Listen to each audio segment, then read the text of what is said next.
Ma'asyiral muslimin wal muslimat rahimani wa rahimakumullah. Ada 20 amal soleh yang disebutkan oleh para ulama, di mana 20 amal-amal soleh yang setiap hari bisa kita lakukan adalah penyebab orang bisa dimasukkan ke dalam surga. Singkat saja, yang pertama birrul walidain, berbuat baik kepada orang tua, dan ini pintu masuk surga paling cepat. Seorang anak yang berbuat baik kepada kedua orang tuanya. Yang kedua, imatatul adza min tariqin nas, berusaha untuk membuang hal-hal yang bisa mengganggu dari lalu lalang manusia di jalan. Dan itu disebutkan dalam sebuah hadis bahwa Nabi melihat ada seorang laki-laki yang berpindah-pindah tempat di surga. Kemudian sahabat bertanya, hebat sekali orang itu. Maka Nabi SAW menyebutkan amalannya. Kata Nabi SAW, fi syajaratin qata'aha min dhahri thariq, hanya karena memangkas batang pohon yang menjulur ke jalan, kanat tu'dhin nas, di mana batang pohon itu mengganggu manusia. Hanya itu amalannya, tetapi di surga dia punya banyak tempat.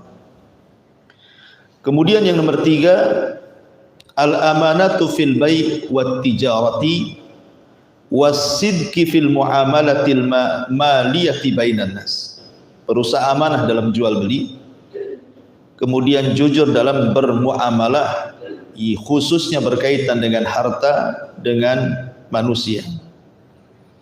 Karena Rasul yang mengatakan at-tajirus saduq al-amin ma'an nabiyyin was-siddiqina wasyuhada.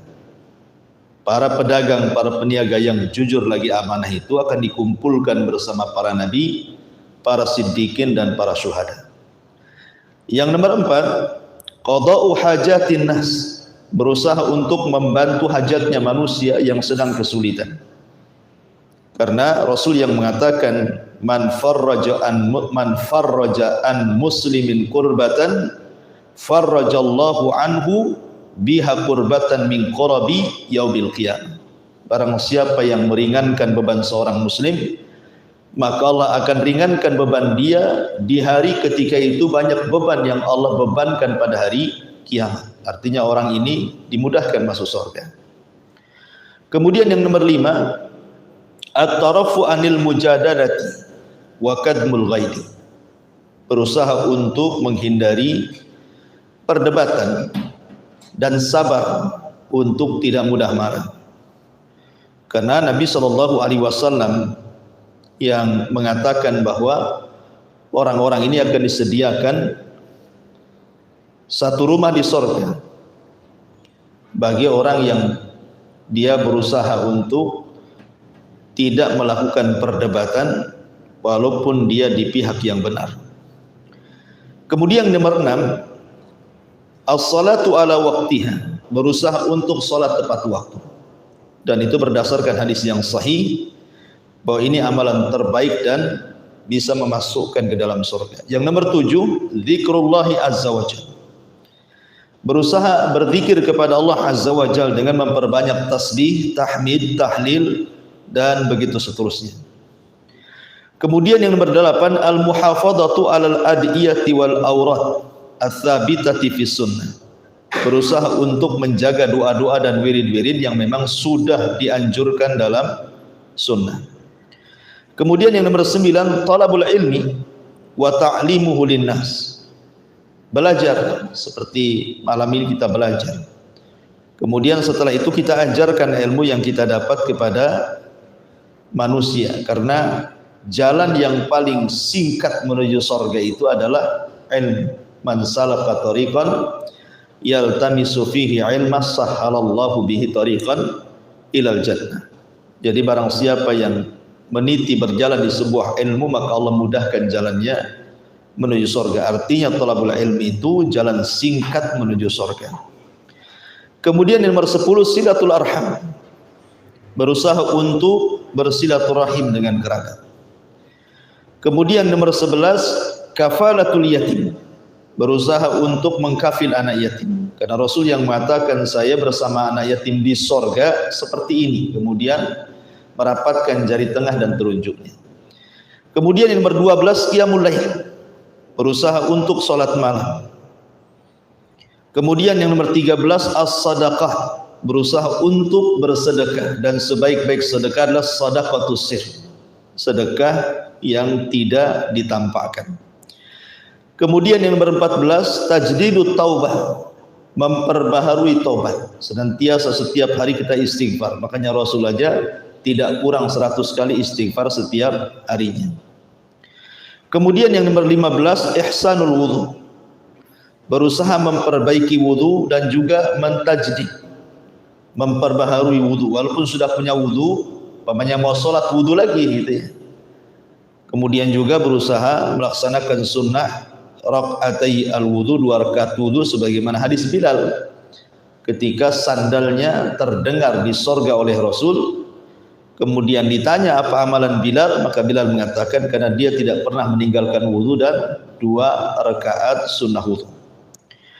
Kemudian yang nomor 16 as-salatu alal amwat, berusaha untuk melaksanakan fardu kifayah, salat kepada orang yang sudah meninggal, wattiba'u al-janaiz, mengiringi jenazahnya sampai ke kuburan, karena pahalanya besar kan gitu ya. Kalau hanya sekedar salat saja dapat 1 qirat, kalau sampai menguburkan dapat 2 qirat. Artinya 1 qirat itu sebesar gunung Uhud, berarti 2 qirat 2 gunung Uhud. Kemudian yang ke-17 al-ihsan ilal jiran, berusaha untuk baik kepada tetangga. Karena ada hadis yang mengatakan ketika Rasul ditanya tentang wanita yang rajin sholat malam, rajin puasa sunnah, rajin sedekah, rajin berbuat baik, tapi lisannya tidak baik sama tetangganya. Kata Rasul, dia termasuk wanita penduduk neraka. Kemudian ditanya lagi, ada seorang wanita sholatnya hanya yang wajib saja, puasa hanya yang Ramadan saja, dia pun tidak bersedekah, tapi lisannya dijaga kepada tetangganya. Kata Rasul, dia termasuk penghuni surga. Kemudian juga yang nomor 18 iltizamus sidqi bil qauli wal amal, istiqomah untuk senantiasa jujur dalam ucapan dan juga disesuaikan dengan amalannya. Karena kejujuran itu kata Rasul mengarahkan kepada albir, kebaikan, dan albir itu mengarahkan ke dalam surga. Kemudian yang 19 asyam min mukaffaratidz, berusaha mengilzamkan untuk atau istiqomah untuk melaksanakan puasa sunnah, karena itu termasuk penghapus dosa-dosa, dan pahala puasa itu tanpa batas, beda dengan pahala yang lainnya. Kemudian yang terakhir nomor 20 at-tasamu wal afu, mudah untuk memaafkan bila ada orang yang kemudian menzalimi dia. Berdasarkan hadis ketika ada anak muda yang dikatakan oleh Rasul sebentar lagi akan keluar anak muda dari pintu ini dan dia termasuk penduduk surga. Kemudian anak muda ini diikuti oleh sahabat, pura-pura bertamu 3 hari, tidak ada amalan yang spesial dari anak muda ini. Tapi sebelum pulang sahabat ini bertanya apa sih amalannya. Kemudian anak muda ini boleh jadi karena setiap malam aku maafkan setiap orang yang berbuat zalim kepada. Ya. Kemudian juga tambahan saja termasuk ada asbab-asbab ibadah qauliyah ucapan seperti memperbanyak mengucapkan la ilaha illallah. Kemudian memperbanyak ucapan tasbih, tahlil dan tahlil. Kemudian memperbanyak doa. Kemudian berusaha untuk menjaga membaca Al-Quran. Taib, itu diantara amal-amal soleh yang menyebabkan orang bisa masuk surga yang sifatnya yaumiyah. Setiapnya sehari-hari kita bisa lakukan gitu. Karena di sini Allah mengatakan wa basyiril ladzina amanu wa amilus shalihat. Dan kasih kabar gembira kepada orang-orang yang beriman dan beramal soleh. Ya, amal soleh seperti yang sudah saya tadi rincikan ada 20 amal soleh penyebab orang bisa masuk dalam surga. Kemudian Allah mengatakan annalahum jannatin bagi mereka itu ada sorga. Kita masuk pada kenikmatan sorga. Dalam sebuah hadis Nabi SAW bersabda, a'dadtu li ibadis salihin ma la ainun ra'at wa la udhunun sami'at wa la khatara ala qalbi bashar. Kata Nabi, aku telah mempersiapkan, jadi Allah telah mempersiapkan apa itu? Kenikmatan-kenikmatan bagi hamba-hamba yang saleh, yang tidak bisa dilihat mata, tidak didengar telinga, bahkan terlintas pun tidak bisa, saking nikmatnya. Makanya Allah menyebutkan dalam surah As-Sajdah ayat 17 ketika bicara tentang bidadari, Allah mengatakan fala ta'lamu nafsun ma ufiya lahum min qurrati a'yun jazaa'an bima kanu ya'malun. Maka tidak ada jiwa yang mengetahui bidadari-bidadari yang nyaman dipandang oleh mata yang Allah sembunyikan di dalam surga. Tidak ada yang tahu seperti apa kecuali orang yang sudah masuk surga kali. Secantik-cantiknya orang di dunia ya tidak seberapa dibandingkan bidadari surga. Kemudian juga disebutkan dalam surah Al-Insan ayat 20. Allah mengatakan wa idza ra'aita thamma ra'aita na'iman wa mulkan kabira. Dan apabila kamu melihat di sana, maksudnya di sorga, niscaya kamu akan melihat berbagai macam kenikmatan dan kerajaan-kerajaan besar. Jadi sorga itu Allah sediakan kenikmatan-kenikmatan dan kerajaan-kerajaan besar. Al-Imam Al-Qurtubi rahimahullahu ta'ala ketika memberikan catatan kepada ayat ini, apa kata dia? Lamma kanatil muluk talbasu fid dunya al-asawira wattijan ja'alallahu dzalika li ahlil jannah wa laysa ahadun min ahlil jannah illa wa fi yadihi thalathatu aswiratin siwarun min dhahabin wa siwarun min fiddatin wa siwarun min lu'lu'in. Kata Imam Qurtubi ketika menyebutkan pendapat ahli tafsir, tatkala para raja ketika di dunia memakai gelang-gelang dan mahkota-mahkota, maka Allah akan menjadikan hal itu bagi para penghuni sorga. Tidak seorang pun dari penghuni sorga kecuali di tangannya ada 3 gelang.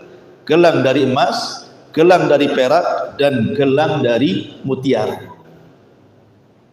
Dan ingat bahwa sahabat Abdullah bin Abbas radhiyallahu anhu mengatakan laisa fil jannati syai'un mimma fid dunya illal asma. Tidak ada satupun yang berada di sorga dibandingkan dengan dunia itu kecuali hanya kesamaan nama, bukan hakikat. Ya, tentu emas di dunia dengan di sorga juga akan berbeda. Perak di dunia dengan di sorga juga berbeda. Istana di dunia dengan di sorga akan berbeda. Termasuk semua jenis makanan minuman, walaupun ada kemiripan nama. Di dunia ada pisang, di sorga ada pisang. Di dunia ada kurma, di sorga ada kurma. Di dunia ada anggur, di sorga ada anggur. Itu hanya kemiripan nama saja, kata Abdullah bin Abbas. Hakikatnya tidak seperti itu. Karena hakikatnya tadi mala ainun ra'at wala udhunun sami'at wala khatara ala qalbi bashar. Hakikatnya tidak bisa dibayangkan. Mata tidak pernah melihatnya, telinga tidak pernah mendengarnya, hati pun tidak terlintas seperti apa bentuknya. Makanya hanya sekedar persamaan nama saja. Taib, kita mulai kisah sorga ini dari titian. Ya. Ma'asyiral muslimin yang dimuliakan Allah Subhanahu wa taala. Manusia ketika sudah proses hisabnya dan selesai hisab, tentu dibentangkan kepada mereka satu jembatan, dan di bawah jembatan itu neraka jahanam. Dari sini kita tahu bahwa tidaklah orang masuk surga kecuali harus melewati neraka. Tidak ada satupun orang yang masuk surga kecuali harus lewat neraka. Karena tidak ada manusia yang masuk surga kecuali harus melintasi titian. Sementara titian itu dibentangkan di bawahnya jahanam. Dan Allah Subhanahu wa taala berfirman di dalam Al-Qur'an, wa in kuntum illa wariduha, dan kalian pasti akan melewatinya. Semua kalian pasti akan melewatinya. La ma'asyiral muslimin yang dimuliakan Allah Subhanahu wa taala, orang-orang yang melewati surga itu, maka Allah Subhanahu wa taala bentuk mereka dengan kelompok-kelompok. ataupun dalam bahasa Quran itu wasiqa ladzina amanu ilal jannati zumara. Dan orang-orang yang akan menghuni surga itu mereka akan digiring berkelompok-kelompok. Jadi ada kelompok itu yang menyeberangi titian seperti kilat, tahu-tahu sudah di ujung. Gitu ya. Ada yang seperti kedipan mata, tahu-tahu sudah di ujung. Ada kelompok itu seperti kuda balap gitu ya, tahu-tahu sudah di ujung. Ada kelompok itu yang lari kencang, tahu-tahu sudah di ujung. Dan yang terakhir adalah yang yahubbu habwa, merangkak-rangkak gitu ya. Kadang hampir jatuh, kemudian berdiri lagi dan begitu seterusnya. Itu yang akhir melintasi titian. Lah kemudian ma'asyiral muslimin yang dimuliakan Allah Subhanahu wa taala, setelah kemudian mereka berada di sebuah tempat yang namanya kontor. Kontor itu artinya ujung daripada titian siratal mustaqim. Berarti sudah dekat ke pintu surga. Lah terjadi kisos di sini kan? Terjadi kisos antara orang-orang yang pernah menzalimi dengan orang yang dizalimi. Kalau seandainya kemudian masih tersisa pahalanya, berarti ada kesempatan masuk surga. Tetapi kalau seandainya tidak ada lagi yang tersisa pahalanya, bahkan menanggung dosa orang yang dizaliminya, berarti dia harus dimundurkan kembali dan diadab neraka jahanam sampai habis dosanya, baru kemudian dimasukkan kan itu. Lah ketika kemudian manusia berada di pintu surga, maka Allah Subhanahu wa taala lewat lisan Rasul itu, maka manusia akan bersap-sap situ menjadi mi'atu wa isyrun. Jadi ada sekitar 120 saf. Ya, di pintu-pintu surga itu dibuat 120 saf ke belakang, kayak orang sholat gitu, ada saf-saf. Ya tentu saf yang paling depan adalah ulul azmi minar rusul. Mereka adalah para ulul azmi. Nuh gitu ya, Ibrahim, Musa, Isa, Musa dan Rasul kita tentunya. Kemudian di bawahnya minan nabiyyin, para nabi. Kemudian siddiqin, orang-orang yang jujur. Kemudian syuhada. Kemudian orang-orang saleh. Ya. Dan tentu yang paling depan adalah umat Rasul. Karena yang paling pertama masuk surga juga nabi, kemudian disusul dengan umatnya. Makanya Rasul mengatakan walaupun kami umat yang terakhir, tetapi justru yang awal-awal masuk surga, ya kan? Anda tahu antum di saf keberapa gitu. Itu kalau ada di situ. Ya mudah-mudahan kita berharap ada di situ. Ma'asyiral muslimin yang dimuliakan Allah Azza wa Jalla, ketika itu mereka kan tidak bisa masuk surga. Kenapa? Karena pintu-pintunya kan tertutup. Akhirnya kemudian Nabi SAW yang maju ke depan, kemudian mengutuk pintu surga. Kemudian malaikat Ridwan penjaga surga mengatakan, man, siapakah? Kata Nabi SAW, ana Muhammad, saya adalah Muhammad. Tawadhu, tidak menyebutkan title, tidak menyebutkan saya Rasul, saya Nabi, saya ulul azmi, tidak. Artinya Rasul mengajarkan kerendah dirian. Dan itu perlu dicontoh gitu ya, karena di zaman sekarang ini kalau punya titel, kadang-kadang namanya gak disebut, titelnya disebutkan itu. Kenalkan saya RT, kenalkan saya RW, gitu kan. Kadang-kadang ya, sombongnya dulu. Artinya bahwa Nabi SAW ditanya Muhammad, oh kata Ridwan, aku diperintah Allah tidak boleh membuka pintu surga kecuali engkau yang minta. Maka semua pintu surga dibuka yang 8 itu. Manusia sedang bersap-sap berjubel-jubel di pintu surga, tidak bisa masuk.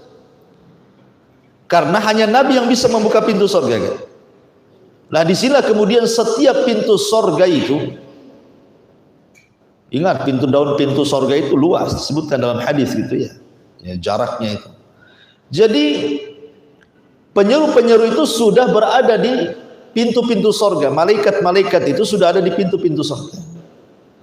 Kemudian mereka akan memanggil sesuai dengan apa yang di dunia dia biasakan dalam ibadah. Artinya kalau dia biasa sholat, maka akan dipanggil dari pintu sholat. Dan itu akan disebutkan satu persatu namanya. Ya, fulan ahli sholat, masuk dari pintu sholat. Fulan ahli sedekah, maka akan dipanggil dari pintu sedekah.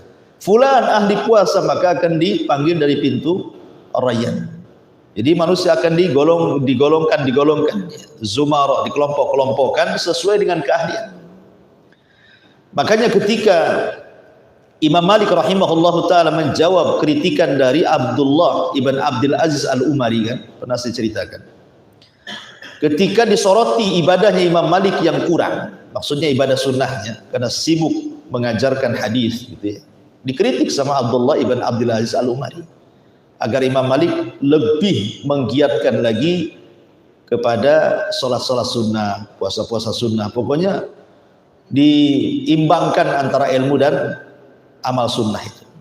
Tapi jawaban Imam Malik menohok gitu ya. Dia ngirim surat kepada Abdul Aziz ibn Al-Umari, karena Abdullah ibn Abdul Aziz Al-Umari ini bukan seorang alim, maksudnya bukan sekelas Imam Malik, bukan seorang ahli hadis besar, tidak.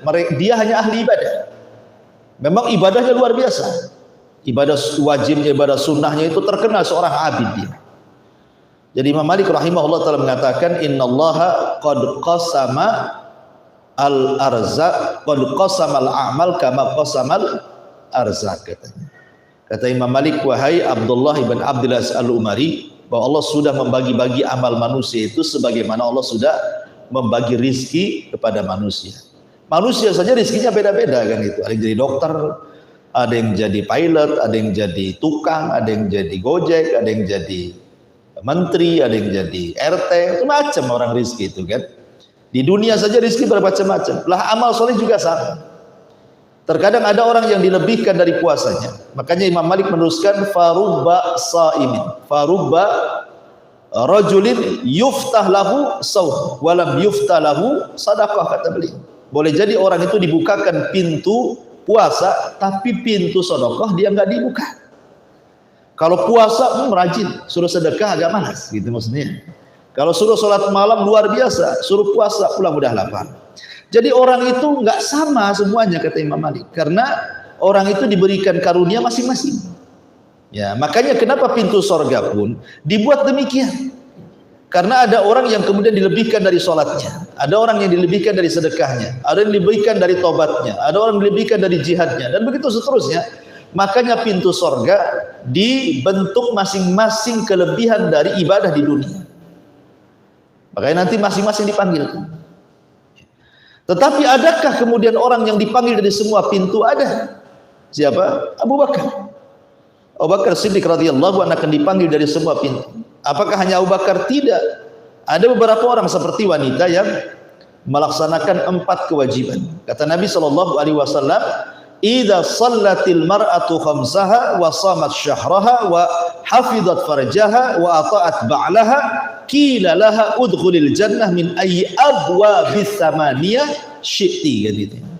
Kata Nabi SAW, apabila seorang wanita menjalankan sholat, menjaga sholat wajibnya, menjaga puasa Ramadannya, menjaga kemaluan dan kehormatannya, kemudian taat kepada suaminya, maka dia akan dipanggil dari 8 pintu sorga sesuai dengan wanita itu kehendaki.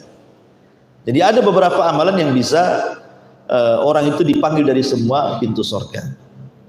Ma'asyiral muslimin yang dimuliakan Allah Subhanahu wa taala. Sebelum saya lanjut kepada kenikmatan di dalam sorga, sorga itu digambarkan di dalam Al-Quranul Karim dengan beberapa nama. Ada kemudian dalam Quran itu sorga disebut Darussalam, tempat keselamatan. Kenapa? Karena di sorga itu tidak ada yang membahayakan. Karena orang masuk surga itu betul-betul akan selamat. Selamat lisannya, tidak mencaci, tidak memaki. Selamat hatinya, tidak ada yang dengki, tidak ada yang hasad. Makanya Allah mengatakan, wa naza'na ma fi sudurihim min ghillin ikhwan. Kami cabut dalam hati penduduk surga itu kedengkian. Jadi hati penduduk surga itu adalah satu hati. Lisannya juga tidak membahayakan, perbuatannya tidak membahayakan, kemudian hatinya pun tidak membahayakan. Selamat, ya kan? Selamat akhlaknya. Termasuk juga nanti dijelaskan ketika bicara tentang kenikmatan surga, termasuk selamat fisiknya. Penduduk surga tidak meludah, penduduk surga tidak kencing, penduduk surga tidak berak, penduduk surga tidak mengeluarkan dahak, bahkan tidak mengeluarkan mani, madi, wadi, dan begitu seterusnya. Ya, selamat fisiknya. Bagi wanita tidak ada haid, tidak ada nifas. Bahkan bodinya selamat, tidak melahirkan. Karena wanita rusak bodi itu karena melahirkan kan itu. Akhirnya melar gitu. Dulu istri antum pertama nikah langsing kayak bidadari, punya anak 3, oh udah melar kan, gak jelas gitu. Itu ya karena melahirkan itu yang kemudian merubah fisik, ya kan. Di surga nggak melahirkan. Jadi kalau pengen anak ya nanti tinggal diciptakan oleh Allah Azza wa Jalla. Nanti dijelaskan itu. Ya, intinya bahwa surga itu daru salam, tempat selamat. Orang masuk surga selamat. Makanya salam pertama malaikat ketika kita masuk surga, apa kata malaikat? Salamun alaikum bima sabartum fa ni'ma uqba dar. Keselamatan bagi kalian. Karena engkau sudah sabar di dunia, sekarang balasannya. Dan ini surga sebaik-baik tempat untuk kalian, kata para malaikat yang menjemput orang-orang yang masuk ke dalam surga. Kemudian yang kedua ada namanya Jannatu Adn. Surga itu ada juga disebut surga Adn. Sehingga ada yang kemudian penulis ya yang berusaha untuk mencari tahu tentang surga yang pernah ditempati oleh Nabi Adam. Sebenarnya surga yang pernah ditempati Nabi Adam itu ada di langit atau ada di bumi? Ada yang berpendapat bahwa surga yang ditempati Nabi Adam itu adanya di Yaman, di Aden sana. Tetapi pendapat yang kuat tidak. Surga yang ditempati Nabi Adam yang di langit sana. Itu pula surga yang akan ditempati oleh seluruh anak turunannya. Dan itu yang kuat berdasarkan nas Al-Quran dan juga sunnah-sunnah Nabi SAW. Adapun berdasarkan nas Al-Quran karena Allah mengatakan di dalam Al-Quran itu Adam suruh turun. Adam suruh turunkan. Ihbitu minha jami'ah. Turun kalian semuanya, kata Allah. Yang namanya turun dari atas ke bawah lah kan gitu. Kalau surga Aden itu maksudnya di Aden Yaman. Ya, saya pernah ke Aden, tidak ada bekas-bekas surganya. Minimal ada bekas-bekasnya kan itu. Jadi intinya bahwa surga Aden di sini bukan surga Aden yang ada di negeri Yaman. Aden yang ada di langit sana. Kemudian juga Al-Quran mengistilahkan Darun Naim. Naim diambil dari fa'il, artinya kenikmatan yang bertambah. Naim itu artinya kenikmatan yang banyak dan bertambah. Karena di surga itu kenikmatannya bertambah. Pamannya walaupun sama-sama minum nih, hari ini minum susu, besok minum susu. Susu rasa besok itu berbeda dengan rasa sekarang. Susu rasa lusa itu berbeda dengan susu kemarin. Ya, jadi makin hari makin lezat. Begitu juga buah-buahan. Pamannya sekarang kita makan buah nih, ada 3 buah anggur. Kita makan buah anggur pertama. Ya, lezat sekali. Kemudian setelah itu ambil buah anggur yang kedua, lebih lezat lagi. Kemudian yang ketiga lebih lezat lagi, gitu maksudnya. Dia akan bertambah kenikmatannya. Setiap hari akan bertambah. Makanya disebut Daru An-Naim. Kemudian juga disebut Darul Maqam. Dar al-Maqam. Tempat maqam, kedudukan yang sangat mulia. Dan di surga maqam yang paling tinggi adalah maqam Nabi SAW. Ya, makanya disebutkan maqamam mahmudah. Allah mengatakan dalam setiap doa azan gimana? Allahumma rabba hadhihi da'wati tamah wassalatil qa'imah ati Muhammadanil wasilata wal fadilah wa ba'athu maqaman mahmudah. Jadi makam yang paling tertinggi adalah makam mahmud. Tempat yang paling terpuji, dan itu adalah tempat yang paling tinggi khusus untuk Rasul kita Muhammad sallallahu alaihi wasallam. Kemudian di kiri kanannya ada disebut makam al-wasilah dan makam al-fadilah. Ati Muhammadanil wasilah wal fadilah. Berarti ada 2 makam di sini. Setelah makam mahmudah paling tinggi, di bawahnya ada 2 makam. Makam wasilah itu diberikan kepada istri Fir'aun namanya Asiyah bintu Muzahim. Kemudian makam mahmudah diberikan kepada ibunda Isa bin Maryam, Maryam bintu Imran. Dan 2 wanita ini keduanya akan menjadi istri Nabi sallallahu alaihi wasallam di surga. Maka bahasanya wa ati Muhammadanil wasilata wal fadilah. Berikan kepada Muhammad itu wasilah, maksudnya Asiyah bintu Muzahim, wal fadilah maksudnya Maryam bintu Imran. Jadi 4 wanita terbaik akan jadi keluarga Nabi. Kita tahu bahwa kamula minan nisa katsir. Kamula minar rijal katsirun walam yakmul minan nisa illa arba, kan itu ya. Laki-laki sempurna itu banyak, tapi perempuan yang sempurna tidak ada kecuali 4. 1 Asiyah bintu Muzahim, 2 Maryam bintu Imran, tiga Khadijah bintu Khuwailid, dan yang terakhir putri Rasul Fatimah bintu Muhammad SAW. Semua akan jadi keluarga Nabi. Asia akan dipersunting Nabi di sorga, Maryam akan dipersunting Nabi di sorga, Khadijah ya sudah jelas istrinya, ya kan, Fatimah sudah jelas-jelas anaknya akan berkumpul. Jadi makom yang paling tinggi. Kemudian setelah itu makomnya ulul azmi dan begitu seterusnya. Karena sorga itu saya ulangi bertingkat-tingkat. Kemudian juga yang nomor 5, sorga itu disebut juga dar al-khuldi, tempat di mana orang dikekalkan di dalam. Makanya tidak benar buku yang diterbitkan oleh siapa saya lupa namanya. Buku itu judulnya ternyata sorga dan neraka tidak kekal. Kita katakan keduanya kekal. Berdasarkan nas Quran dan hadis Nabi SAW, kekal selamanya. Tentu kekekalan sorga akan berbeda dengan kekekalan Allah. Karena sorga itu awalnya tidak ada, diciptakan baru ada. Ya kan, kalau Allah sebelumnya tidak didahului dengan ketidakadaan, Allah itu akan senantiasa ada. Dan kekalnya sorga itu karena Allah yang berkehendak. Artinya kekalnya sorga tergantung kepada kehendak Allah. Jadi tidak sama kekalnya Allah dengan kekal sorga. Tapi yang jelas Allah berkehendak sorga itu dikekalkan, makanya disebut darul khuldi. Kemudian ada disebut jannatul ma'wa, ya, tempat kembali. Artinya tempat kembali kita bukan di bumi. Ma'wa itu tempat kembali kita. Ya, jangan sampai kemudian kita jadikan dunia ini tempat kembali kita, sehingga menghabiskan seluruh energi kita, harta kita, tenaga kita hanya untuk membangun istana di bumi. Percuma, ya kan?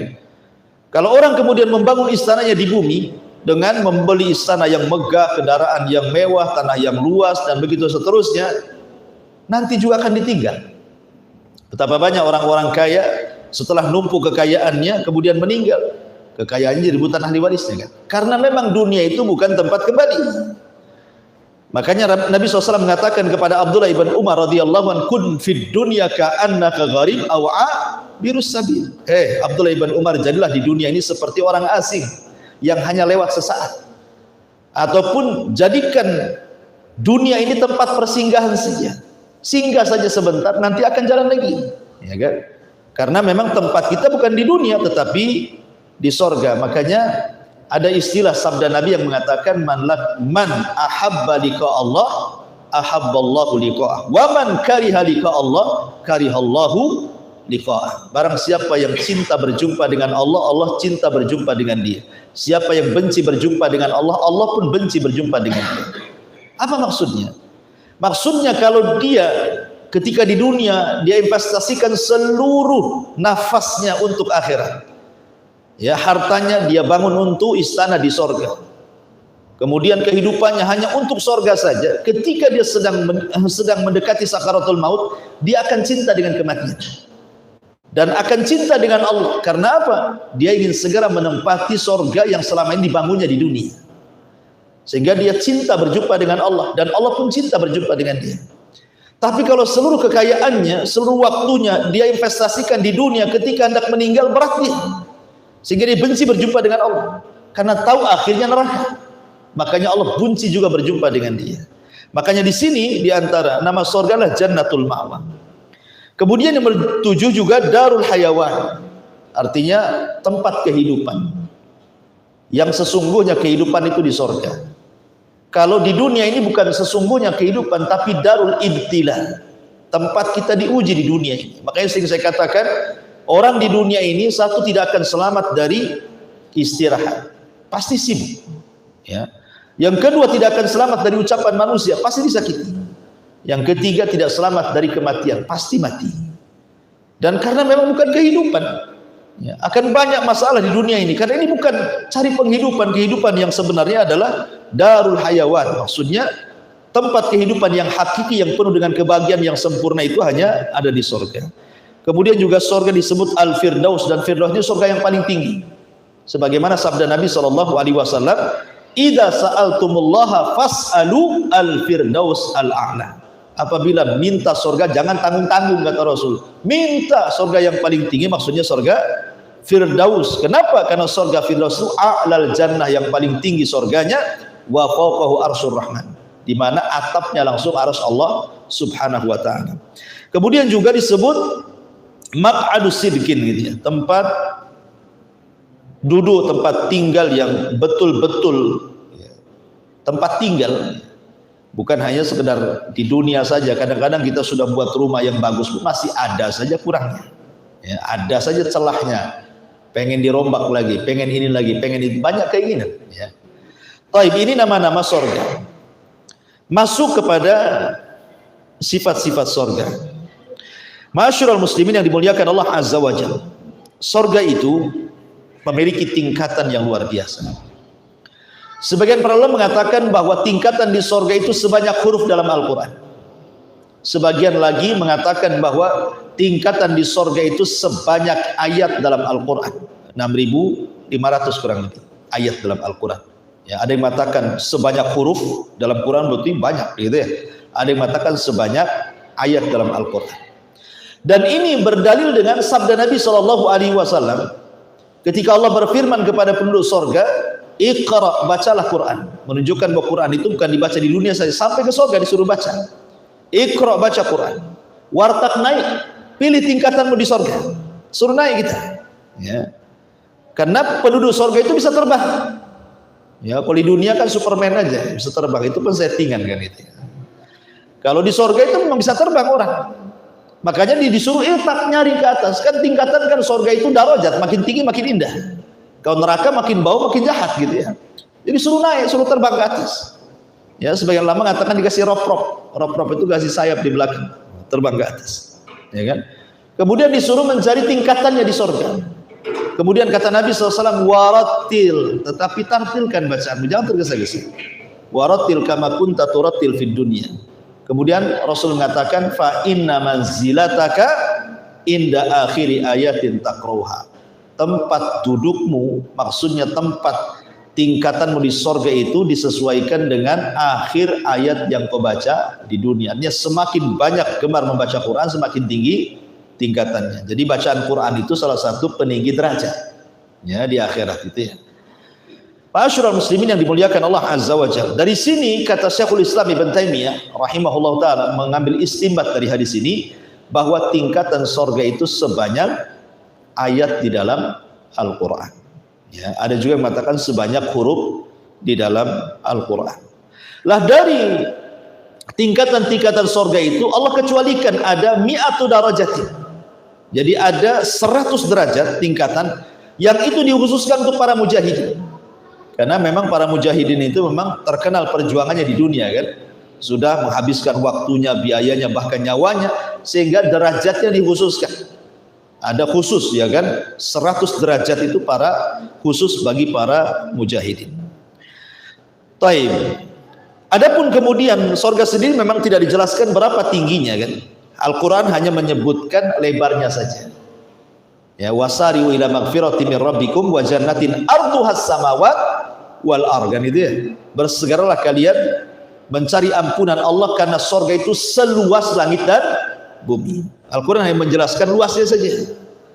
Ya, seluas langit dan bumi. Anda bisa bayangkan berapa luas langit dan bumi itu. Itulah satu sorga. Tapi Allah tidak menyebutkan berapa tingginya. Ya. Tapi yang jelas bahwa dengan besarnya sorga itu menunjukkan Allah Subhanahu wa taala sudah siapkan kita saja di dunia ini, ikhwatu fiddin, untuk mencari kapling untuk rumah kita saja. Kadang-kadang nggak kecapean kan, saking mahalnya. Akhirnya cari ruli pula ya kan, cari kapling gratisan, jadi dutan-dutan.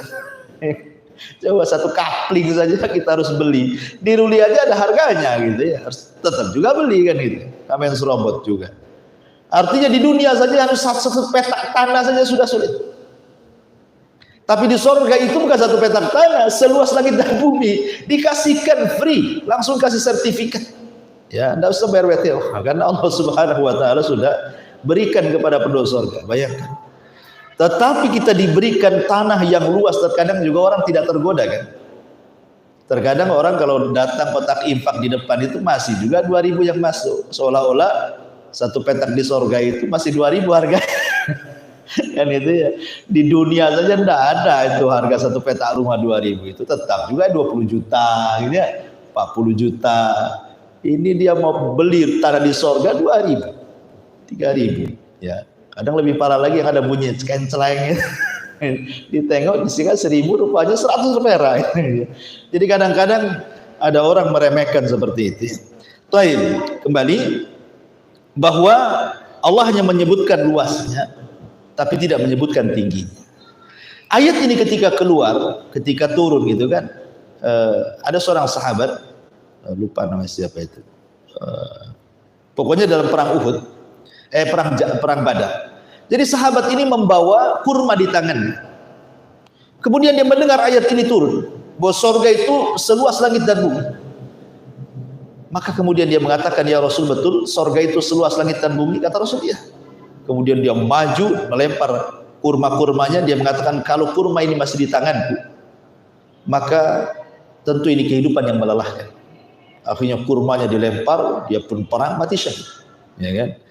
Begitulah para sahabat, kalau urusan surga itu tidak bisa ditawar-tawar. Seperti kasusnya siapa? Ayahanda Jabir bin Abdullah. Jadi Jabir bin Abdullah ini punya ayahanda namanya Abdullah ibn Haram. Abdullah ibn Haram ini cacat, pincang, ya, sudah tua, nggak layak untuk jihad. Cuman masalahnya dia akan cemburu dengan teman-temannya yang ketika perang Badar terlibat dan Allah menangkan. Kemudian terjadi perang Uhud, dia ingin terlibat. Masa di Badar saya nggak ikut, di Uhud nggak ikut juga gitu. Jadi dia mengatakan kepada Nabi SAW, izinkan aku. Tapi kemudian Jabir mengatakan, ya Rasulullah, janganlah kau izinkan ayahku. Dia pincang, dia sudah tua, gak layak perang. Anak putrinya pun banyak, siapa yang bisa merawat mereka? Kedengaran bapaknya marah, emosi. Ngomong sama Jabir, ya Jabir, laulal jannah la afartuka iya. Kayak Jabir, enak saja kau ngomong, ya, mau menghentikan perang. Ya, kalau bukan karena kedudukan sorga, aku siap digantikan posisi. Tapi ini sorga, tidak mau saya gantikan posisi. Akhirnya dia orang yang pertama mati syahid dalam Uhud, Abdullah ibn Haram. Dan dia satu-satunya sahabat yang diajak bicara Allah saat kematian. Jadi ketika dia mati syahid, Allah memanggil ruhnya. Kemudian mengatakan, tamanna ya abdi, berangan-anganlah wahai hambaku, kau sudah mati untukku, kata Allah. Kemudian kata Abdullah bin Haram, ya Rabb, saya hanya ingin kembali ke dunia agar aku bisa perang kedua kalinya dan mati syahid kedua kalinya gitu. Bayangkan. Kata Allah, mustahil orang mati hidup lagi, yang lain sajalah. Maka Abdullah bin Haram mengatakan, kalau begitu sampaikan kondisiku di sisimu kepada Jabir putraku dan kepada seluruh para sahabat. Dari sini turun ayat, wala tahsabannal ladzina qutilu fi sabilillahi amwatan bal hum ahya'in inda rabbihim yurzaqun. Jangan kau kira orang mati syahid itu mati. Mereka hidup di sisi Allah dan mereka diberikan rezeki yang melimpah. Ayat ini menghabarkan kondisi siapa? Abdullah bin Haram kepada semua umat Islam. Karena itu permintaannya. Kan itu ya. Taib, kembali bahwa sorga itu seluas langit dan bumi. Dan sorga itu bukan hanya satu sorga, tapi sorga-sorga. Ketika seorang sahabat namanya Al-Harith, dia terlibat dalam perang Badar. Cuman masalahnya Al-Harith ini, ketika belum perang, jadi para sahabat menata pasukan di malam hari untuk keesokan hari perang. Jadi Al-Harith ini kan bagian daripada jaga malam, ribat fisabilillah gitu. Rupanya ada seorang sahabat yang namanya malam hari, dikiranya Al-Harith ini musuh yang menyusup, dipanah, mati kan itu ya. Jadi ini kan yang mana sahabat, yang mati juga sahabat, karena disangka musuh, ya kan, terpanah mati dia. Ketika kemudian selesai perang Badar, ibunya kan bertanya, di mana anak saya? Maka diceritakan, anaknya mati salah panah katanya kan. Disangka musuh, rupanya sahabat. Ibunya menangis. Datang kepada Nabi mengatakan, karena masalahnya Al-Harith ini mati, pemahaman ibunya, kalau mati tidak dalam perang berarti bukan syahid. Apalagi yang membunuh bukan orang kafir kan, yang membunuh sama-sama muslim kan, cuman salah sasaran aja. Makanya ibunya sedih. Dia datang kepada Nabi SAW. Di mana Al-Harith ya Rasulullah? Apakah dia di sorga atau di neraka? Maka kemudian Rasul mengatakan, ya Ummah Harith, saya Ummu Harith, ingat sorga itu bukan satu tingkatan, dan anakmu di sorga yang paling tinggi. Dari sini menunjukkan bahwa sorga itu bertingkat-tingkat. Jadi saya sudah jelaskan ya. Taib. Dan sorga itu di mana letaknya? Ya di atas langit. sorga itu tempatnya di atas langit. Lebih tepat lagi dimulai dari Sidratil Muntaha. Ya, Sidratil Muntaha di atasnya sorga dan diakhiri di Arsy Allah. Jadi mulainya dari Sidratil Muntaha, akhirnya atapnya langsung Arsy Allah. Itulah sorga. Karena Allah yang mengatakan fi Sidratil Muntaha indaha jannatul ma'wa. Di Sidratil Muntaha di sisinya ada sorga. Sorga di atas Sidratil Muntaha. Baru setelah itu akhirnya di Arsy Allah. Sebagaimana hadis yang tadi saya baca ketika menjelaskan sorga Firdaus, apa kata Rasul? Wasaqfuha arsyu Rahman. Sementara atapnya sorga Firdaus, sorga yang paling tinggi itu adalah Arsy Allah. Jadi kita tahu bahwa posisi sorga itu dimulai dari Sidratil Muntaha dan diakhiri dengan Arsy. Seperti itu. Ya. Baik. Masyarul muslimin yang dimuliakan Allah Subhanahu wa taala. Adapun para penghuni sorga, Nabi Shallallahu alaihi wasallam bersabda dalam sebuah hadis yang dikeluarkan Imam Bukhari dari sahabat Abdullah bin Mas'ud radhiyallahu anhu. Jadi Nabi Shallallahu alaihi wasallam suatu ketika bertanya kepada para sahabatnya, "Atardauna an takunu rub'a ahlil jannah?" Maukah kalian agar 1/4 dari kalian, maksudnya umat Islam, menjadi penduduk surga? Kulna, sahabat mengatakan, "Na'am, tentu ya Rasul." Maka Rasul mengatakan, "Atardauna an takunu thulutsa ahlil jannah?" Ridhokah kalian menjadi umat yang 1/3 dari kalian menjadi penghuni surga? Kulna, sahabat mengatakan, "Na'am, tentu." Kata Nabi SAW, "Walladzi nafsu Muhammadin biyadi, inilah arju an takunu nisfa ahlil jannah." Tetapi demi zat yang jiwa Muhammad berada di tangannya, aku berharap bahwa separuh umatku menjadi penduduk surga. Wa dzalika li annal jannata la yadkhuluha illa nafsun muslimatun. Karena surga tidak dimasukkan kecuali jiwa yang muslim, yang pasrah kepada Allah. Wa ma antum fi ahli syirki, dan kalian bukan termasuk ahli syirik. Dalam riwayat bahwa penghuni surga dari kalangan umat Rasul itu bukan separuh tapi 2/3, sulusai, 2/3 umat Rasul. Berarti 1/3-nya bukan, tidak termasuk kan? Artinya kan dari sini menunjukkan bahwa penghuni surga kebanyakan umat Islam.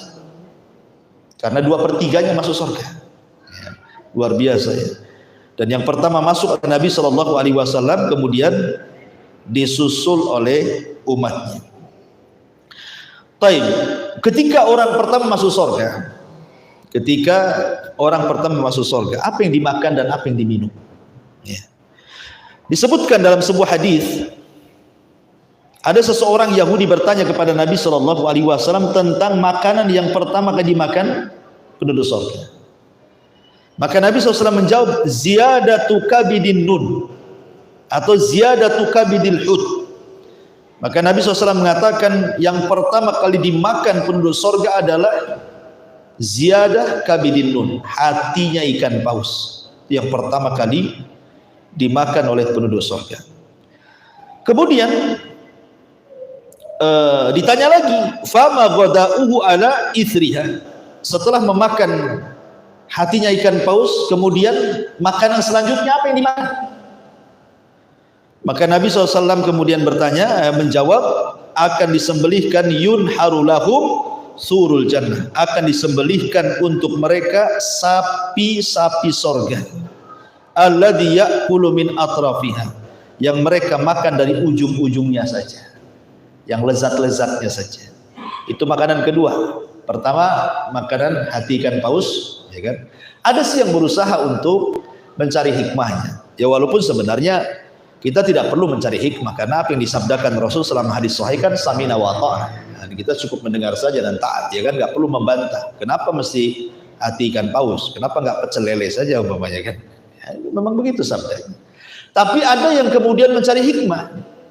Ya, kenapa? Karena hati ikan paus itu memiliki faedah untuk menghilangkan keletihan yang selama ini penduduk surga itu sudah letih di padang mahsyar dengan perjalanan yang melelahkan, adanya hisab, mizan, macam-macam. Ya, belum lagi ketitian, belum lagi berjubel di pintu surga, lelah mereka.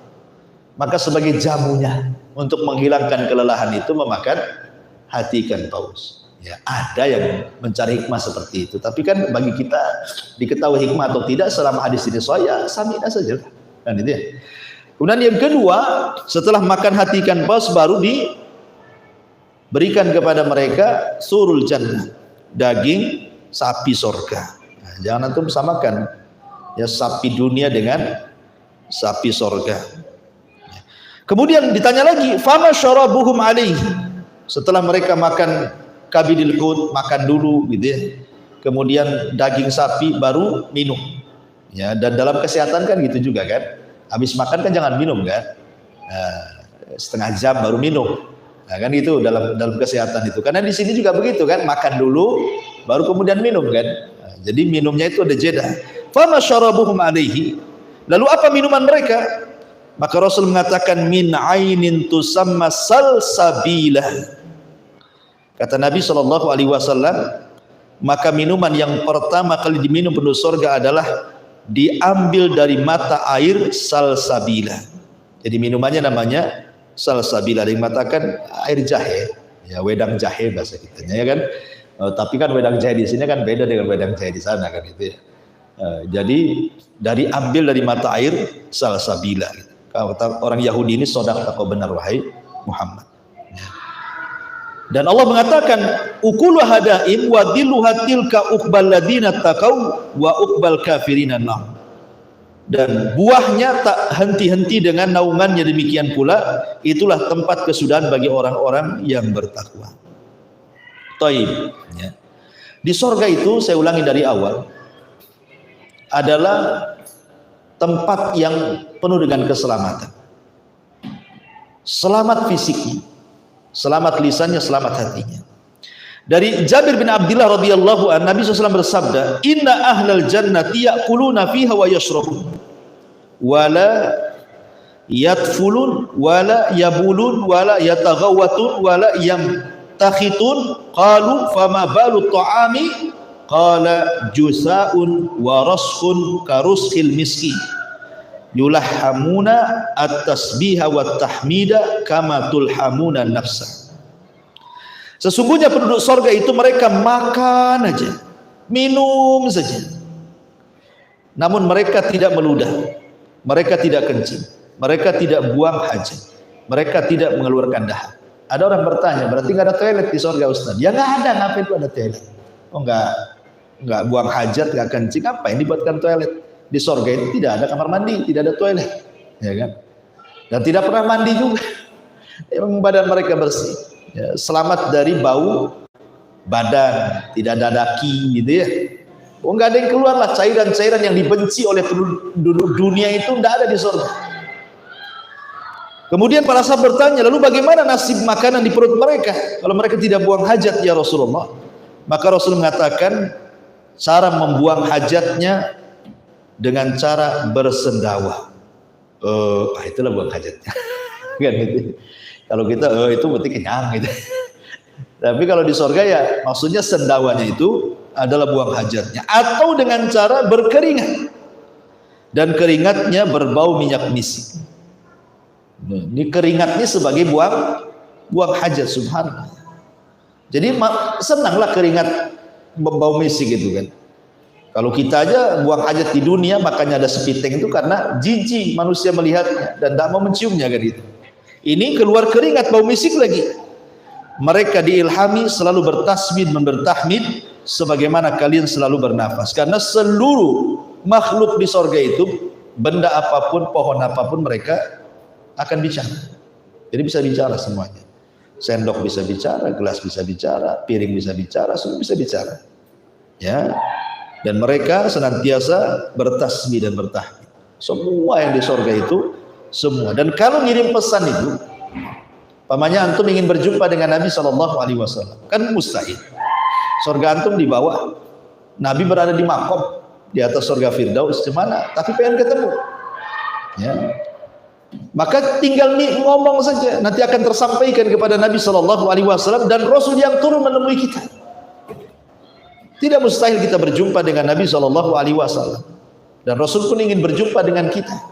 Rasul rindu ingin berjumpa dengan kita. Kata Nabi SAW saat 5 hari menjelang wafatnya kan dia ziarah ke kuburan Uhud. Kemudian pulang menangis. Sahabat heran kenapa menangis. Kemudian Rasul mengatakan, "Ishfaqtu li ikhwan." Aku rindu ingin berjumpa teman-teman. Sahabat mengatakan, "Awalasna ikhwanuka." Rasul, bukankah kami teman-temanmu? Kata Rasul, bukan. Kalian sahabat-sahabat. Adapun ikhwani alladzina lam yarawni wa yu'minu bi. Kaum yang tidak pernah melihatku tapi beriman denganku. Itulah teman-teman. Artinya Rasul juga rindu ingin berjumpa dengan kita. Nah, maka kita pun akan berjumpa dengan Rasul kalau kita masuk ke dalam surga. Kemudian sifat makanan dan minuman di surga itu adalah semau kita. Ya. Makanya Allah Subhanahu wa taala mengatakan dalam surah Al-Waqiah ayat 20-21, wa faqihatin mimma yatakhayyarun wa lahmi tairin mimma yashtahun. Dan buah-buahan dari apa yang mereka pilih sesuka mereka. Kalau di dunia pengen durian ya nunggu musim durian. Nah, sekarang lagi musim durian. Itu udah makan durian belum? Ya. Pengen manggis nunggu musim manggis. Pengen dukun musim. Ada musimnya di dunia sini. Tapi kalau di surga kan nggak ada musimnya. Dan kita tinggal milih. Dan yang lebih mengherankan lagi di sini, walahmi tairin mimma yashtahun, dan daging-daging burung dari apa yang mereka inginkan. Ada yang mentafsirkan lahmi tairin. Lahmi tairin diartikan bahwa semua binatang yang ada di surga itu semua terbang. Ya, semua terbang. Karena di sini kalimatnya tair, burung. Ya, lahm itu daging, tair itu artinya sesuatu yang terbang. Jadi tidak ada binatang yang melata seperti binatang bumi yang bergerak di bumi itu tadi. Ya, kalau di bumi kan memang karena ada hubungan gravitasi bumi sehingga manusia tidak bisa terbang kan, masih tersedot bumi sehingga ya kita ya jalan di bumi, kambing jalan di bumi, semua di bumi. Tapi di surga kan sudah tidak ada gravitasi, enggak ada lagi. Sehingga kemudian semua terbang. Ya, semua terbang, kambing terbang, sapi terbang, terbang. Antum aja jadi Superman terbang. Ya, makanya disebut Ja'far At-Tayyah. Ja'far itu terbang, aisyusya, ya sesuai dengan kehendak dia. Seperti hadis yang saya katakan, Iqra, baca Quran, wartak dan terbanglah. Cari tempatmu di surga. Jadi semua terbang di surga itu, binatang terbang, orang terbang gitu. Dan tinggal ngomong saja, tinggal tunjuk saja, pengen daging ini tuh, lagi sapi lewat, pengen daging sapi. Langsung udah kepikir stik sapi udah ada di depannya gitu kayak gitu ya. Jadi tidak perlu lagi harus ke Nagoya ya kan, udah mahal lagi gitu, apalagi BBM naik kan gitu. Ongkosnya udah mahal, mau makan mikir-mikir. Intinya bahwa memang di surga itu tidak bisa dibayangkan. Sehebat apapun saya membayangkan surga itu nggak akan kebayang surga itu, saking indahnya. Baik, masyaallah muslimin yang dimuliakan Allah Azza wa Jalla. Allah mengatakan wa fiha ma tashtahil anfus wa taladzul a'yun wa antum fiha khalidun. Dan di dalam surga itu terdapat segala apa yang diinginkan oleh hati dan sedap dipandang mata dan kamu kekal di dalam. Dan Allah juga mengatakan kulu washrabu hani'an bima aslaftum fil ayyamil khaliyah. Makanlah dan minumlah dengan sedap disebabkan amal yang telah kamu kerjakan pada hari-hari yang lalu di dunia. Ini makanan surga. Bagaimana minumannya? Ma'asyiral muslimin yang dimuliakan Allah Azza wa Jalla. Allah Subhanahu wa taala memang sangat memanjakan penduduk surga. Kalau di dunia kita mau minum susu saja harus beli, dan itu pun ditaruh di kaleng susu gitu kan. Terkadang ada expirednya. Kadang-kadang kalau sudah dibuka tutupnya kemudian ditaruh di gelas, tidak bisa dibuat 2 hari. Kalau dibuat 2 hari mencret kita minumnya. Artinya bahwa banyak kendala-kendala di dunia ini. Mau madu ya nunggu dulu diperas dari tawon, dibotolin. Beli botolan, kadang-kadang ketipu rupanya gula kan gitu. Itulah di dunia ya. Nasib orang di dunia kan begitu ya. Mau apa lagi? Mau khamar enggak boleh, haram kan itu. Karena siapa yang mabuk di dunia enggak akan mabuk nanti di akhirat. Susah di dunia ini. Tapi lihat Allah Subhanahu wa taala mengatakan dalam surah Muhammad ayat 15. Allah mengatakan, "Matsalul jannati allati wa'idal muttaqun fiha anharun min ma'in ghairi asin wa anharun min labanin lam yataghayyar ta'amuhu wa anharun min khamrin ladzatin lisyaribin wa anhar min asalin musaffa wa lahum fiha min kulli thamarati wa maghfirati min rabbihim." Perumpamaan sorga yang telah dijanjikan bagi orang-orang yang bertakwa, di dalamnya terdapat sungai-sungai yang berisi air yang tidak pernah payau, tidak pernah keruh, jernih jernih. Dan sungai-sungai yang isinya air susu. Kemudian sungai-sungai yang isinya air khamr yang sangat lezat dirasakan oleh para peminumnya, serta sungai-sungai yang berisi madu-madu murni yang sudah disaring, dan di dalamnya mereka memperoleh segala macam buah-buahan dan ampunan dari Rabb mereka. Ma'asyiral muslimin yang dimuliakan Allah Subhanahu wa taala. Kalau kita melihat satu contoh saja khamr di dunia, ya kan? Khamr di dunia itu pertama mengandung alkohol, otomatis memabukkan, ya kan? Kemudian yang kedua membuat pening kepala. Paling rendah orang minum khamr itu sakit kepala. Ya paling tinggi ya tidur di solokan gitu ya, nggak sadar. Kemudian juga nyerocos gitu ya, kadang-kadang menghina orang, mencaci maki orang. Makanya di zaman Umar ditambah hukuman dari 40 cambukan di zaman Nabi, kemudian di zaman Umar ditambah jadi 80 cambukan. Kenapa? Karena disamakan dengan para penuduh wanita baik-baik dikatakan berzina, kan hadnya berapa? 80 cambukan. Lah peminum khamr ditambah sama Umar, disamakan hukumannya, karena orang yang lagi mabuk terkadang menuduh orang yang enggak, ya kan? Maka disamakan sama Umar hukumannya, dari zaman Rasul 40 cambukan menjadi 80 cambukan gitu ya. Nah, perhatikan di sini beberapa dalil. Allah mengatakan dalam surah As-Saffat ayat 47, la fiha ghaulun walahum anha yunzifun. Tidak ada dalam khamr itu alkohol, maksudnya khamr sorga, tidak ada dalam khamr sorga itu alkohol, dan mereka tidak mabuk karenanya. Sebanyak-banyak minum khamr di sorga itu tidak akan mabuk. Tapi lihat khamr di dunia bisa merusak segalanya, ya, merusak hati, merusak jantung, ginjal, semua merusak dia kan. Ini tidak, ya. Kemudian juga Allah mengatakan dalam surah Al-Waqiah 19, la yusaddauna anha wa la yunzifun. Khamr-khamr di sorga itu tidak membuat pening kepala dan tidak pula memabukkan, dan warnanya putih. Dan Allah mengatakan dalam surah As-Saffat ayat 46, baydha'u ladzati lisyaribin, warnanya putih dan lezat sekali. Minum khamr di akhirat itu warnanya putih dan sangat lezat. Dan juga Allah mengatakan dalam ayat yang lain, dalam sebuah hadis yang dikeluarkan oleh Ibnu Katsir dalam tafsirnya, lam ta'surha ar-rijalu bi aqdamiha. Para laki-laki tidak perlu memerasnya dengan kaki-kaki mereka. Artinya di dunia saja kalau perlu madus, perlu khamr itu kan diperas dulu kan. Kan khamr itu kan dari buah-buahan juga ya kan, dari anggur, dari yang lainnya gitu ya. Jadi tidak perlu diperas, dan itu dalam bentuk sungai. Dan antum perlu tahu bahwa sungai di sorga itu tidak ada paritnya, tidak ada penghalang. Maksudnya kalau kita kan membuat solokan itu kan dibuat parit kiri kanan. Maksudnya ditinggikan sebelah sini, ditinggikan sebelah sini, baru dialirkan di tengah kan, supaya jangan meluber. Lah di sorga sungai itu tidak ada parit kiri kanan, tidak ada bangunan kiri kanan, ya begitu saja. Ya, tapi tidak meluber, gitu maksudnya. Ya, dan ini berdasarkan gitu ya, berdasarkan beberapa riwayat dari hadis Nabi Shallallahu Alaihi Wasallam tentang masalah ini. Taib. Adapun kemudian itu cerita makanan minuman penduduk surga, cerita bangunan.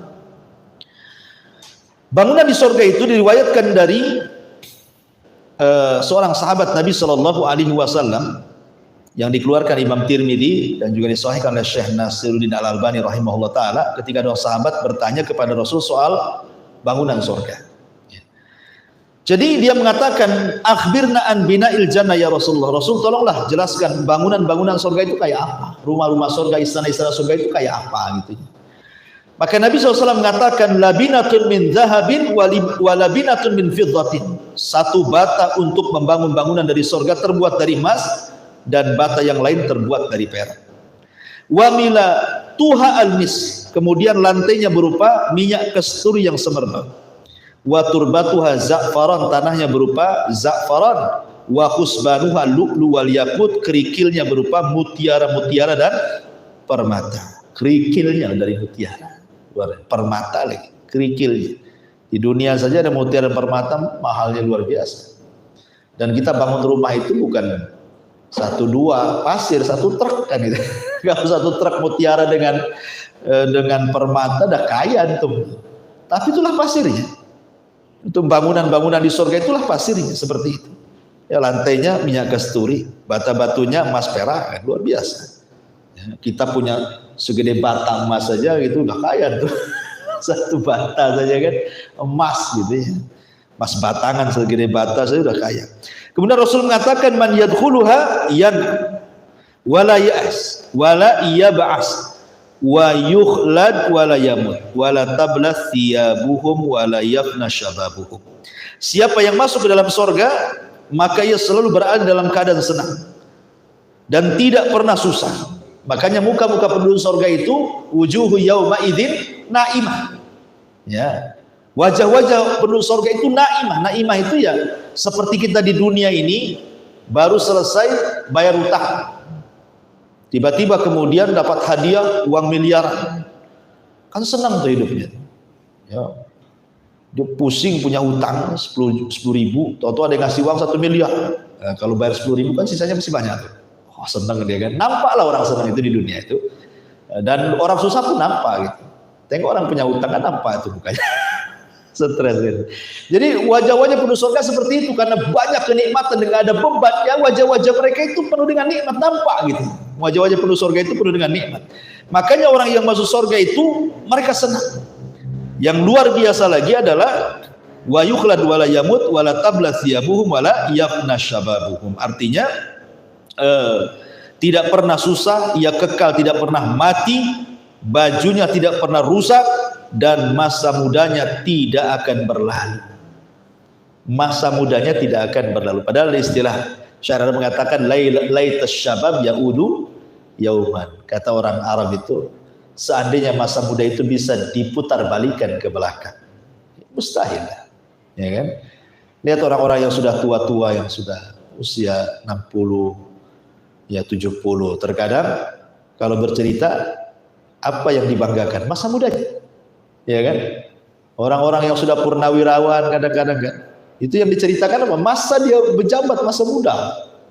Apa mungkin kembali? Nggak mungkin. Hanya cerita saja, nostalgia saja. Cerita dulu, kalau dulu saya gitu ya. Kalau purnawirawan itu biasa begitu. Zaman saya dulu, gitu biasa. Jadi, tapi kan mustahil. Sementara di surga itu kan tidak ada berlalu. Makanya usia penduduk surga itu sama dengan usia Isa ketika diangkat ke surga. Berapa usianya? Antara 33 sampai 34. Itulah usia penduduk surga. Ya. Ma'asyiral muslimin yang dimuliakan Allah Subhanahu wa taala. Adapun pohon di surga, di surga itu ada pohon namanya tuba, pohon tuba. Allah mengatakan bada al-Islam gharib wa sayaudu ghariban kama bada fatuba lil ghuraba. Islam itu awalnya asing, nanti akan asing, beruntunglah orang-orang yang asing itu. Tuba, ada yang mengatakan tuba di sini syajarul jannah, syajaratul jannah, pohon yang ada di surga. Di mana Nabi SAW kemudian menjelaskan nih, inna fil jannati la syajaratun yasirur raqibu fi dhilliha mi'ata sanati. Di surga itu ada satu pohon, seorang mengendarai berjalan di bawah naungannya selama 100 tahun tidak putus tuh bayangannya. 100 tahun pakai kuda balap untuk memutus bayangan pohon tidak akan terputus. Padahal kita kalau di rumah di depannya ada pohon mangga, ada pohon rambutan, kayaknya enak kita buat kursi-kursi di bawah pohon itu kan. Nah ini pas siang-siang ini enak juga nih, duduk-duduk depan rumah sambil makan sayur asam, ikan asin gitu ya, sambal terasi, kayaknya enak kali kan itu. Kira-kira ketika matahari geser ke arah barat sedikit, kenalan matahari kita, masuk lagi ke rumah, kan gitu ya. Kita ini mau bernaung di bawah pohon itu, paling berapa menit lah kita bisa bernaung di sini. Lebihnya ketika matahari bergeser ya panas lagi. Tapi di surga Anda bisa bernaung sepuasnya di sini. Ya, sampai ada kuda balap 100 tahun melewati naungannya gak keputus. Besar sekali pohon ya kan itu ya. Taib. Adapun fisik penghuni surga. Abu Hurairah radhiyallahu an bersabda, Nabi SAW bersabda dari Abi Hurairah radhiyallahu anhu dalam Bukhari Muslim, Rasul mengatakan, "Khalaqallahu Adam ala suratihi. Tuluhu sittuna dira'an. Fa kullu man yadkhulul jannah ala surati Adam." Allah menciptakan Adam dalam rupa seperti dia yang sangat indah. Panjangnya 60 dhira' hasta. Semua orang yang masuk surga akan seperti bentuk fisik Adam. Kalau di dunia kan macam-macam tuh orang itu, ada yang tinggi, ideal gitu ya. Ada yang pendek, ada yang lebih pendek lagi, cebol gitu ya kan. Ya. Terkadang menjadi hinaan orang. Fisik orang tuh kadang-kadang menjadi hinaan orang kan di dunia ini. Gara-gara tinggi dibilang si tawil, si tinggi gitu. Gara-gara pendek dibilang si cebol gitu. Gara-gara gendut dibilang si gedrum. Nah, macam-macam di dunia ini. Salah, fisik aja harus dijaga. Kalau nggak dijaga dihina orang. Tetapi fisik penduduk surga itu semua sama, tidak akan berubah fisiknya, sempurna fisiknya. Karena ingat bahwa Nabi SAW mengatakan, yuhsyaru ma baina sakti ila syaikhil fani yaumal qiyamah fi khalqi Adam wa qalbi Ayyub wa husni Yusuf murdan mukahhalid. Ya, bagaimana Rasul menggambarkan nih bentuk penduduk surga. Mereka dibangkitkan di usia antara bayi dan manusia tua di hari kiamat sama dengan bentuk Adam. Artinya tidak ada anak dan tidak ada orang tua, semua sama seperti Adam. Dan Adam itu orang tampan. Ya. Kemudian Rasul mengatakan hatinya sama dengan Ayub dan tampannya sama dengan Yusuf. Penduduk surga itu hatinya sama dengan Ayub. Hati Ayub itu seperti apa? Sabar. Dicaci maki orang diam saja. Itu hati Ayub itu. Makanya kalau seandainya kita bicara tentang sabar itu, sabarlah seperti sabar Ayub. Itu istilah saja. Gak mungkin kamu sabar seperti Ayub. Tetapi karena kalau cerita tentang Imam Sabirin, imamnya orang-orang yang ingin sabar, itulah Ayub orangnya. Ayub itu nabi yang paling sabar. 18 tahun dia diuji oleh Allah Subhanahu wa ta'ala dengan berbagai macam kefakiran, penyakit, meninggalnya anak-anak, tetapi tidak pernah mengeluh satu kalimat pun kepada Allah Azza wa Jalla. Luar biasa. Hari ini kita lihat pemerintah baru akan menaikkan BBM, baru akan, belum ya, walaupun setelahnya dinaikkan, tapi baru akan saja sudah macam-macam kan ngomong. Itu tidak hendak membela pemerintah atau enggak, maksudnya baru akan dapat penguasa. Wow, udah kebayang tuh masa depan tuh. Wah, ini kalau BBM naik nih, ini pasti naik, itu pasti naik. Udah ngeluh duluan kan itu.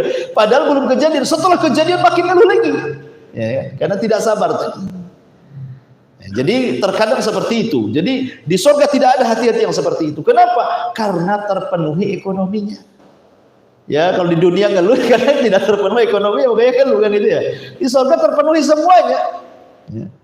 Jadi apa lagi mau berbuat jahat apa lagi, semua sudah ada. Makanya salah satu kemudian kalau mengurangi kejahatan ya harus ekonominya harus mapan kan itu. Walaupun tak jarang juga yang berbuat jahat pula yang mapan ekonomi pula lebih parah gitu ya. Intinya bahwa di sini bahwa hati mereka sama dengan Ayub dan ketampanan mereka seperti Yusuf. Bayangkan kita cerita Nabi Yusuf ketika emak-emak yang ada di Mesir itu meledek Zulaiha, Zulaiha katanya, masa tergoda dengan budaknya, malu-maluin saja katanya. Kata Zulaiha, dia tak tahu budakku seperti apa katanya. Aku undang mereka semua. Akhirnya diundang istri-istri pejabat yang ngomel-ngomel itu, yang biasa mama kan begitu ya, berumpi. Diundang, kasih buah-buahan, kasih pisau.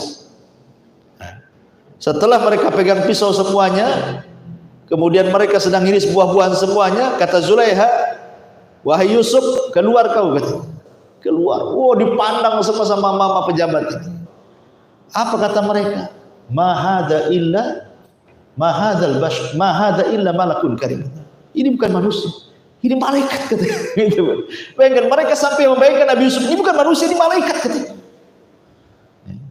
Ini bukan manusia, malaikat. Kemudian fakotok, nah bukan kotoa, pakai tas lagi. Kotok. Nah, bahasa Quran itu beda. Kalau kotoa satu irisan, kalau kotok itu artinya beriris-iris. Fakotokna aidiyahunna, mereka mengiris-iris. Bukan buah-buah, jarinya diiris-iris semuanya. Ya, jadi habis dan tidak terasa. Karena orang khusyuk itu kadang-kadang sakit pun tidak terasa. Tengok anak-anak main game itu. nggak makan seharian, nggak nongkrong, nggak terasa lapar itu. Jadi walaupun diurus nggak terasa karena saking khusyuknya melihat Yusuf gitu.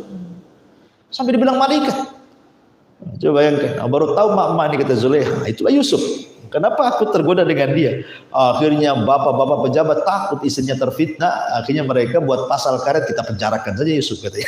Akhirnya dipenjara lah Yusuf gara-gara itu kan. Kembali bahwa intinya bahwa di sini bagaimana penduduk sorga itu setampan Yusuf, sehati Ayub, setinggi Adam. Luar biasa kan itu. Kemudian juga kesibukan penduduk sorga. Allah mengatakan dalam surah Yasin ayat 55, Inna ashabal jannah al-yawma fi syughulin faqih. Sungguhnya penduduk sorga itu di dalam kesibukan yang menyenangkan. Nabi SAW ya ditanya oleh para sahabat, wahai Rasul, apakah kami akan bertemu dengan istri kami kelak di sorga? Kata Rasul menjawab, Innar rajula la yasilu fil yaumi ila mi'ati adra. Seorang laki-laki dalam sehari mampu berhubungan badan dengan 100 bidadari. Ya, antum aja kalau sudah berumur kan kadang-kadang nggak bisa tiap hari, 4 hari sekali kan gitu ya. Kadang-kadang minum jamu dulu itu ajar jahanam gitu.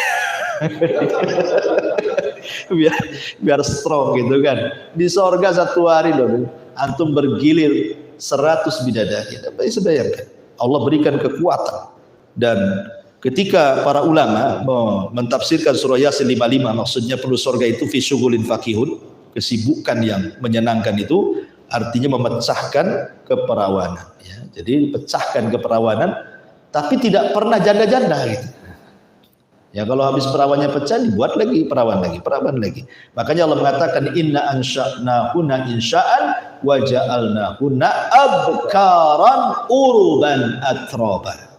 Ketika ada nenek-nenek datang kepada Rasul, orang seperti saya ini bisa masuk surga enggak Rasul? Kata Rasul, enggak ada nenek-nenek di surga.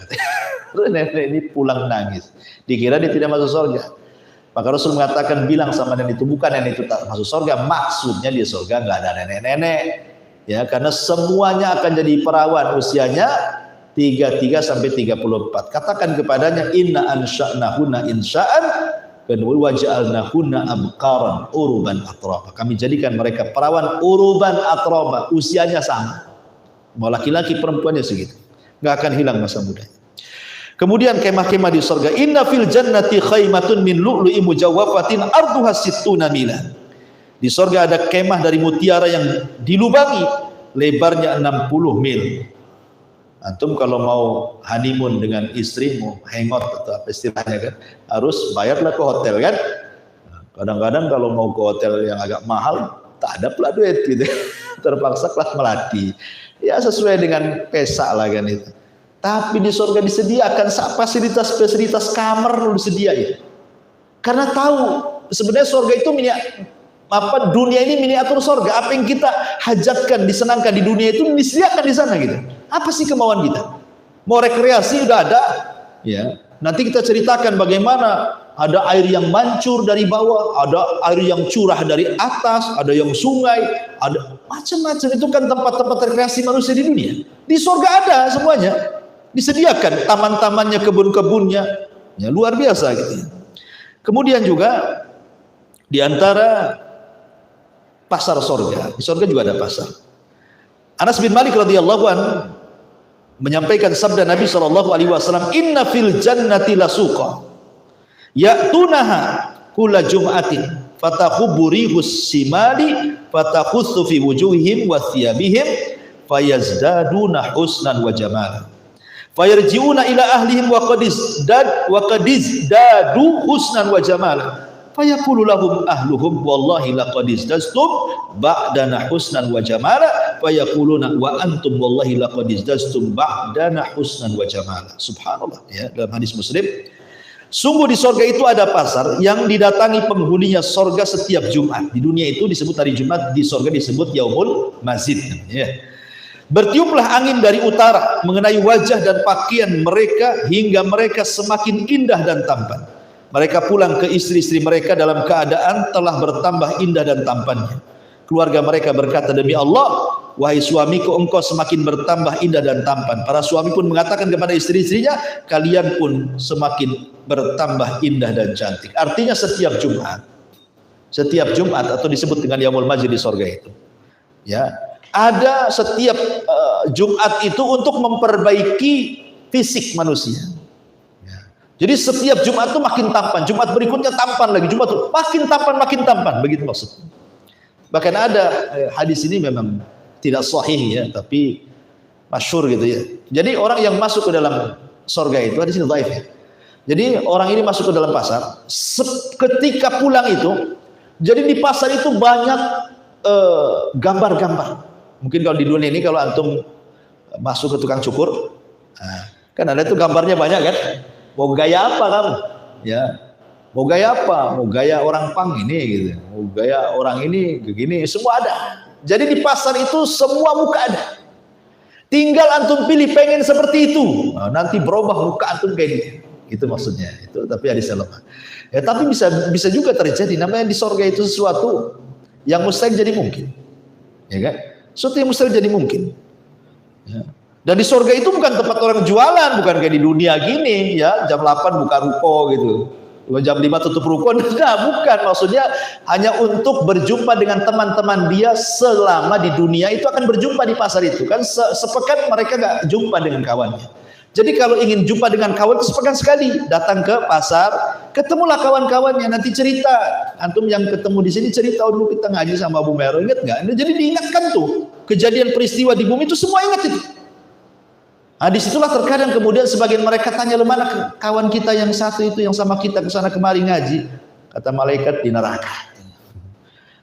Oh, maka mereka sepakat teman-teman, ya Rabb la taqtamilu ladzatina hatta tukhrijahu minan nar. Ya Rabb, jangan kau sempurnakan kelezatan kami sampai kau keluarkan teman kami di surga dari neraka. Sampai mereka berikan syafaat kepada teman yang masuk neraka. Kalau memang masih layak, berikan syafaat dan mereka meninggal tidak musyrik gitu ya. Jadi teman-teman yang baik di surga itu memberikan syafaat. Makanya Allah mengatakan kalau gitu kau pergi ke neraka, ambil temanmu gitu. Jadi pasar itu juga untuk tempat berkumpulnya teman-teman seminggu sekali. Kadang-kadang mengingat nostalgia kita di bumi, teringat di pasar itu. Kemudian sebelum pulang disitulah ada angin yang merubah semua fisiknya. Ketika datang kepada istrinya, kaget istrinya, nggak kenal, kok makin tampan. Nah, suaminya bingung, kok kamu makin cantik gitu. Nah, coba sekali-kali antum bawa istri ke pasar gitu. Kira-kira makin cantik itu makin menggerut. Kadang-kadang yang ditulis itu, ya ditulis bawang ini semua. Pulang tuh enggak ada pakaian jadinya. Gitu. Jadi yang tidak ditulis malah dibeli, yang ditulis pula tak dibeli. Suaminya makin mengkerut lah kan gitu. Dari sini ma'asyiral muslimin yang dimuliakan, betapa tingginya kenikmatan di surga itu, yazdad wa yazdad. Artinya kenikmatan di surga itu bertambah dan bertambah dan begitu seterusnya. Ikhwan, udah 9:30 ya. Ini kalau di surga nggak habis-habis. Masih banyak pembahasan. Insyaallah kita ada kesempatan nih, banyak ada orang telepon dari tadi. Mungkin penting kayaknya. Ya mungkin sampai di sini dulu. Tidak ada tanya jawab. Subhanallah bihamdika. Asyhadu an la ilaha illa anta astaghfiruka wa atubu ilaik. Allahu ta'ala alam. Assalamualaikum warahmatullahi wabarakatuh.